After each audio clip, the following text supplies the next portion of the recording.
ಪದವಿ ತರಗತಿಗಳಲ್ಲಿ ಕನ್ನಡ ಬೋಧನಾ ಸಮಯವನ್ನು ಹೆಚ್ಚಿಸಿದ ಮಂಡ್ಯ ವಿಶ್ವವಿದ್ಯಾನಿಲಯ. ಹೌದು, ನಾವು ದ್ರಾವಿಡ ಕನ್ನಡಿಗರು ಕಾರ್ಯಕರ್ತರ ಹೋರಾಟದ ಫಲವಾಗಿ ಇಂದು ಮಂಡ್ಯ ವಿಶ್ವವಿದ್ಯಾನಿಲಯದಲ್ಲಿ ಪದವಿ ತರಗತಿಗಳಲ್ಲಿ ಕನ್ನಡ ಭಾಷೆಯ ಬೋಧನಾ ಸಮಯವನ್ನು 5 ರಿಂದ 6 ಗಂಟೆಗೆ ಏರಿಸಿದ ಮಂಡ್ಯ ವಿಶ್ವವಿದ್ಯಾನಿಲಯದ ಕುಲಸಚಿವರು ಕನ್ನಡ ನಾಡಿನ ಬೇರೆ ಬೇರೆ ವಿಶ್ವವಿದ್ಯಾನಿಲಯಗಳಲ್ಲಿ ಪದವಿ ತರಗತಿಗಳಲ್ಲಿ ಕನ್ನಡ ವಿಷಯ ಬೋಧನಾ ಸಮಯವನ್ನು 6 ಗಂಟೆಗಳಿಗೆ ಮೀಸಲಿಟ್ಟಿದ್ದು, ಮಂಡ್ಯ ವಿಶ್ವವಿದ್ಯಾನಿಲಯದಲ್ಲಿ 5 ಮಾತ್ರ ಮೀಸಲಾಗಿದೆ. ಇದರಿಂದ ನೀವು ಬೋಧನಾ ಸಮಯವನ್ನು ಹೆಚ್ಚಿಸುವಂತೆ ನಾವು ದ್ರಾವಿಡ ಕನ್ನಡಿಗರು ಸಂಘಟನೆ ಮುಂದಾಳಾದ ಅಭಿ ಒಕ್ಕಲಿಗ ರವರ ನೇತೃತ್ವದಲ್ಲಿ ಮಾಡಿದ ಮನವಿಗೆ ಸ್ಪಂದಿಸಿದ ಮಂಡ್ಯ ವಿಶ್ವವಿದ್ಯಾನಿಲಯದ ಕುಲಸಚಿವರು ಕನ್ನಡ ವಿಷಯದ ಬೋಧನಾ ಸಮಯವನ್ನು 6 ಗಂಟೆಗೆ ಹೆಚ್ಚಿಸಿರುವುದು ಶ್ಲಾಘನೀಯ ವಿಚಾರ ಎಂದು ಅಭಿ ಒಕ್ಕಲಿಗ ತಿಳಿಸಿದರು. ಎಲ್ಲರಿಗೂ ಶರಣು. ನಾವು ದ್ರಾವಿಡ ಕನ್ನಡಿಗರು ವತಿಯಿಂದ ಮಂಡ್ಯ ಯೂನಿವರ್ಸಿಟಿಗೆ ಒಂದು ಮನವಿನ ಸಲ್ಲಿಸಿದ್ವಿ. ಏನು ಆ ಮನವಿ ಅಂತಂದರೆ, ಏನು ಮಂಡ್ಯ ಯೂನಿವರ್ಸಿಟಿ ವ್ಯಾಪ್ತಿಲಿ ಬರುವಂಥ ಸುಮಾರು 47 ಕಾಲೇಜ್ಗಳಲ್ಲಿ, ಡಿಗ್ರಿ ಕಾಲೇಜ್ಗಳಲ್ಲಿ ಕನ್ನಡ ವಿಷಯನ ಬೋಧಿಸುವಂಥದ್ದು ಕೇವಲ 5 ಅವರ್ ಇತ್ತು. ಆದರೆ Tumakuru university, Bengaluru university, Mangaluru university, ಇನ್ನು ಬೇರೆ ಬೇರೆ ಯೂನಿವರ್ಸಿಟಿಗಳಲ್ಲಿ ವಾರದಲ್ಲಿ 6 ಗಂಟೆಗಳ ಕಾಲ ಕನ್ನಡನ ಕಲಿಸ್ತಿದ್ರು.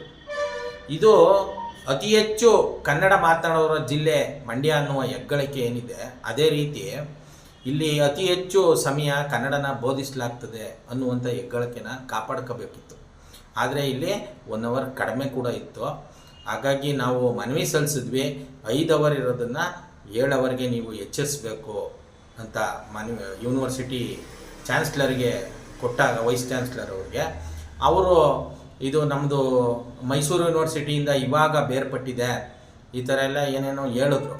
ನಾವು ಅಗತ್ಯ ಬಿದ್ದರೆ ನಾವು ಮಿನಿಸ್ಟ್ರಿಗೂ ಕೂಡ ತಾಕೀತು ಮಾಡ್ತೀವಿ, ನೀವು ಇದನ್ನು ಮಾಡಲೇಬೇಕು ಅಂತ ಹೇಳಿದ್ಮೇಲೆ ಆಯಿತು ಅಂತ ಒಪ್ಕೊಂಡು ಅವರು ನಿನ್ನೆ ಆ ಆದೇಶನ ಹೊರಡಿಸಿದ್ದಾರೆ. ಮಂಡ್ಯ ಯೂನಿವರ್ಸಿಟಿಲಿ ಇನ್ಮೇಲೆ 5 ಅವರ್ ಬದಲು 6 ಅವರ್, 1 ಅವರ್ ಜಾಸ್ತಿ ಕನ್ನಡನ ಬೋಧನೆ ಮಾಡ್ತಿದ್ದಾರೆ. ಇದರಿಂದ ಏನು ಉಪಯೋಗ ಅಂದರೆ, ಏನು ಗೆಸ್ಟ್ ಫ್ಯಾಕಲ್ಟಿ ಅಂತಿದ್ರಲ್ಲ, ಗೆಸ್ಟ್ ಲೆಕ್ಚರ್ಗಳು ಇದ್ರಲ್ಲ, ಸುಮಾರು ನನಗೆ ಗೊತ್ತಿರುವಂಗೆ ಒಂದು ಅಂದಾಜು 150 ರಿಂದ 200 ಜನ ಇದ್ದಾರೆ. ಇವ್ರುಗಳಿಗೆ 1 ಅವರ್ ಜಾಸ್ತಿ ಪಾಠ ಮಾಡೋದು, ಕನ್ನಡ MA ಕನ್ನಡ PhD ಮಾಡಿರೋರಿಗೆ ಅವ್ರಿಗೆ ಸ್ಯಾಲ್ರಿ ಕೂಡ ಜಾಸ್ತಿ ಸಿಗುತ್ತೆ, ಸುಮಾರು 150-200 ಜನಕ್ಕೆ. ಇದರ ಜೊತೆಗೆ ಕನ್ನಡ ಬೆಳೆಯುತ್ತೆ. 1 ಅವರ್ ಜಾಸ್ತಿ ಕನ್ನಡ ಬೋಧನೆ ಅಂತಂದರೆ ಕನ್ನಡ ಬೆಳವಣಿಗೆ ಆಗುತ್ತೆ.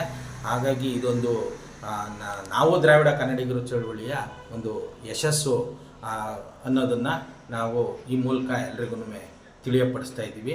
ಈ ಒಂದು ವಿಚಾರಕ್ಕೆ ನಮ್ಮನ್ನು ಬೆಂಬಲಿಸಿದ ಕರವೇ HD ಜಯರಾಮ್ ಅವರು, ಶಿವರಾಮೇಗೌಡರು ಬಣ, ಕರ್ನಾಟಕ ರಕ್ಷಣಾ ವೇದಿಕೆ ಶಿವರಾಮೇಗೌಡರು ಬಣ, ಅವರು ಕೂಡ ನಾವು ಮನವಿ ಸಲ್ಲಿಸಾದ ಮೇಲೆ ನಮ್ಮನ್ನು ಕೇಳಿ ನಮ್ಮನ್ನು ಕರಿಬೇಕಾಗಿತ್ತು, ನಾವು ಬರ್ತಿದ್ವಿ ಅಂತಂದರು.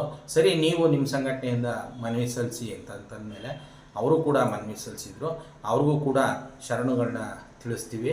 ಭಾಳ ಮುಖ್ಯವಾಗಿ ಏನು ಚಾನ್ಸ್ಲರು ಅವರು ಈ ಒಂದು ವಿಚಾರನ ನಾವು ಮನವಿ ಮಾಡಿದ ತಕ್ಷಣವೇ ಆದೇಶ ಮಾಡಿದ್ದಾರೆ, ಅವರಿಗೆ ಶರಣುಗಳನ್ನ ತಿಳಿಸ್ತೀವಿ. ಶರಣು, ಥ್ಯಾಂಕ್ ಯು.